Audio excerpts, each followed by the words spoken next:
Oh my gosh, you guys, if my patience seems thin in this video, it's because it is. My patience is worn so thin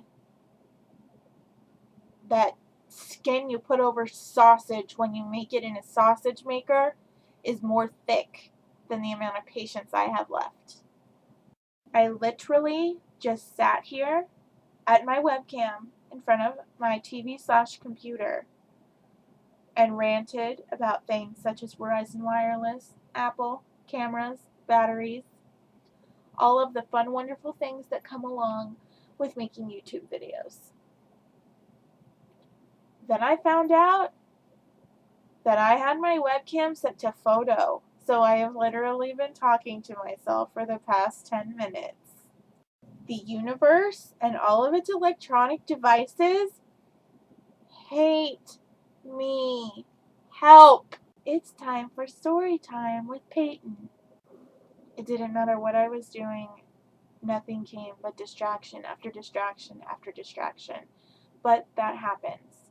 I was being called by my mom, my brother, my stepdad. Saturday is a really busy day for us. It's one of the only days that all four of us are home at the same time.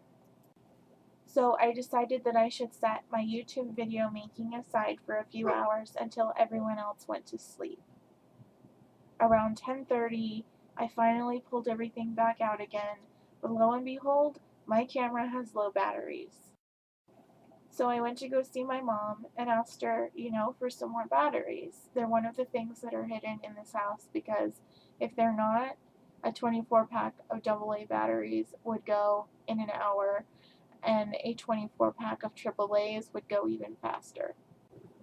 She tells me that we're all out, and I say, okay, I know that when it comes to reviewing video, I just need to do it on my computer instead of on the camera. I still had enough battery juice to make the videos, I just had to be conservative as far as the playback went. The house is finally quiet, and I have things all set up and ready to go. And then the tripod starts to malfunction. While my mother would beg to differ, I do feel very awkward on the other side of the camera. I'm a photographer. Not really. I wouldn't consider myself a photographer. I enjoy taking photos of other people, of other things. When I do take pictures of myself, I am still in control of the camera.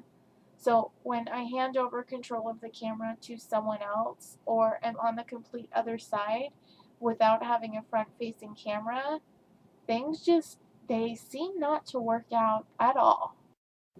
This proved especially true being on the opposite side of a tripod. I'm used to standing behind it and working with the tripod from that angle. Having to work with it and try to get it to do what I want it to do while sitting in front of it is a lot more difficult than it looks. Now, the tripod that I'm speaking of is still relatively new to me, and for the life of me, I could not get the platform tightened. So anytime there was the least bit of movement on my part, the camera would go from facing here to facing here. And if I would have posted those, y'all would have got a straight up shot of my crotch. And no one wants to see that. Now, by this point, I'd probably spent about 2.5 hours fighting with cameras or filming and being interrupted. So I decided that I just needed to set it aside for the night. I picked it back up on Sunday, and lo and behold, the batteries are now completely dead. So I'm searching for other ways to film my videos. I have more than just the one camera that I am borrowing from my stepdad. I have another Kodak camera, which I received as a gift when I was 16 or 17 and first getting into photography. It was back during my MySpace days, and I needed some way to take selfies, of course. But the issue with that camera is the same one that I was having with the previous camera. It takes regular AA batteries, and I don't have any of those right now. I know that that seems silly, but when you're in college and you have to move back home because you can't find a job, there are just some things that take precedence over others. And I really wish that I would have known I needed more batteries, because I may have foregone the last 2 books and just bought some batteries instead. Next, I found my other Kodak camera. I was a big fan of Kodak when I was in high school. They had great products at a lower price. To my relief, as short-lived as it was, this camera had rechargeable batteries. Score! But it took me a whopping 2 minutes to realize I had no idea where that charger was. My Kodak camera was just as useless as the rest. I do have a wonderful Canon Rebel that takes beautiful, beautiful photos. Unfortunately, that's all it takes. It does not and will not take beautiful videos. It doesn't have the capability to do that. And the one battery charger that I do have happens to be for that camera. And unfortunately, large companies like Canon and Kodak, they like to make their batteries just a little bit different from the generics, so that you have to buy their products in order to charge their batteries. But wait, I have not only an iPhone, but an iPad. Those would work, right? Wrong! As much as I love my iPhone and my Stitch case, it's just not going to work for recording videos. First of all, the sound that I get when I record my own videos via my iPhone is total and complete crap. I did try to call Verizon to see if it was just my phone or if it was something that other people dealt with. My understanding is that it's just my phone. I say this because I have friends who are also Apple lovers like me, and they have iPhone 4s, iPhone 4S, iPhone 5s even, and they don't seem to have any of the problems with sound that I do. Not only that, for some reason, anytime I click on a link to a video on Twitter, Facebook, email, any of those, I get no sound. If I do not go directly to a video through the internet or through the YouTube app, I get no sound. And for some reason, the tech support agent I had the pleasure of working with through Verizon believes that there's nothing wrong with my phone. There's something wrong with one of the settings. And to my annoyance, I got to spend an hour on the phone with Verizon tech support while this guy tried to figure out what exactly it was that was wrong. Not with my phone, of course, but with the settings. I literally sat on a line with this man while he went through multiple websites, including Twitter, Tumblr, Facebook, Gmail, you name it, he probably went through it. He went through all of their settings to try to find some setting that had to do with no sound. Why any website would have a setting like that is beyond me. But he was convinced. Finally, after an hour, he explained to me that he didn't know what the issue was. When honestly, I could have told this guy he didn't know what he was doing 5 minutes into the conversation. Being the helpful man that he was, he offered to connect me to Apple, because if I connect through Verizon, then there's absolutely no charge. What a bargain! So next, I am connected to Apple. Of course, I'm talking to a robot. In 10 words or less, please describe to us what your problem is. No sound. I'm sorry, I didn't hear that. What did you say your problem was?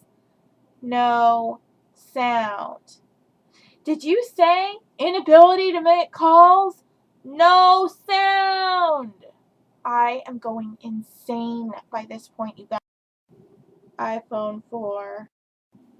iPhone 4. No video sound. You said power button malfunction. Is that right? No sound. You said inability to place calls. Is that right?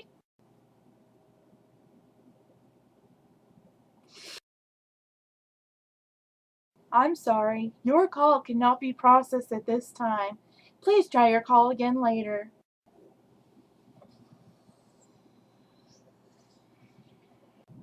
And so here I am on my webcam. I'm hoping that this will be fixed sometime within the next few days, but I'm not going to let not having a working camera deter me from making videos. You guys have taken the time to subscribe to me, watch my videos, and I want to keep delivering. I feel like it's my end of the contract. You know, you sub, you comment, and I give you guys more content. And now for a Camp NaNoWriMo July edition update. I have made it this far into Camp NaNoWriMo, and I'm not intending to stop anytime soon. I am a little bit behind, which brings us into our NaNoWriMo quote of the day. I love deadlines. I love the whooshing noise they make as they go by. Douglas Adams in The Salmon of Doubt. Before I continue, I would like to say this is the most that I have ever written, aside maybe from the Letter to Self project that I had as a freshman in high school. So far today, I have only written 439 words, and my combined total is only 11,315. So I would like to get to the day 10 goal of 16,130 before I go to bed, so that when I wake up, whenever that may be, I can get ahead of it. I've been behind for most of this challenge, and it's really not sitting well with me at all. And because it's been a while since I've been back with some writing inspiration, I feel that maybe it'd be a good idea to give y'all a bonus quote. Now, I chose this quote because I believe that it is extremely relevant to writers, but especially during challenges like NaNoWriMo or Camp NaNoWriMo, when you are writing insane amounts of words, such as 50,000 in a period of 30 to 31 days. Tomorrow may be hell, but today was a good writing day. And on good writing days, nothing else matters. And that's a quote by Neil Gaiman. One of the guidelines or rules for NaNoWriMo and Camp NaNoWriMo and pretty much any, sort of project or challenge where you're writing insane amounts of words all in a, very enclosed period of time, such as a month, is that you're supposed to turn off your inner editor and your inner critic, because if you are constantly going back and trying to edit things, or you're listening to that little voice inside your head that tells you, hey, you suck, then you're really not going to get anything done. You may start off getting things done, but then when you go back and look at it halfway through the challenge or less than halfway through, that little voice, it just, oh my, this is terrible. Oh my God, you're worse than E.L. James. Or, you're worse than Stephanie Meyer, whatever. And you really don't need that. So I chose this quote by Ernest Hemingway, and that states, the first draft of anything is shit. And how true that is. Some first drafts are more shit than other first drafts, but compared to the final product, the first draft of anything is shit. And that's something we all definitely need to keep in mind throughout this challenge. Do not edit your work during Camp NaNoWriMo. You can do whatever you want to it come August 1st, but for now, just write, and write some more. Take the most ridiculous prompts you can find. I am writing a story about Greek mythology, and this girl Emily that I do sprints with on Twitter, she said pie, and so we stuck pie in, and I had Cronus eat pie. Cronus eats his children because he's afraid of them, but he also eats pie. It might sound ridiculous, it might not, it really depends. Sometimes these crazy little prompts, challenges, whatever, you put them in there just to fill space, and they end up really working for you or giving you a great idea that you wouldn't have had otherwise.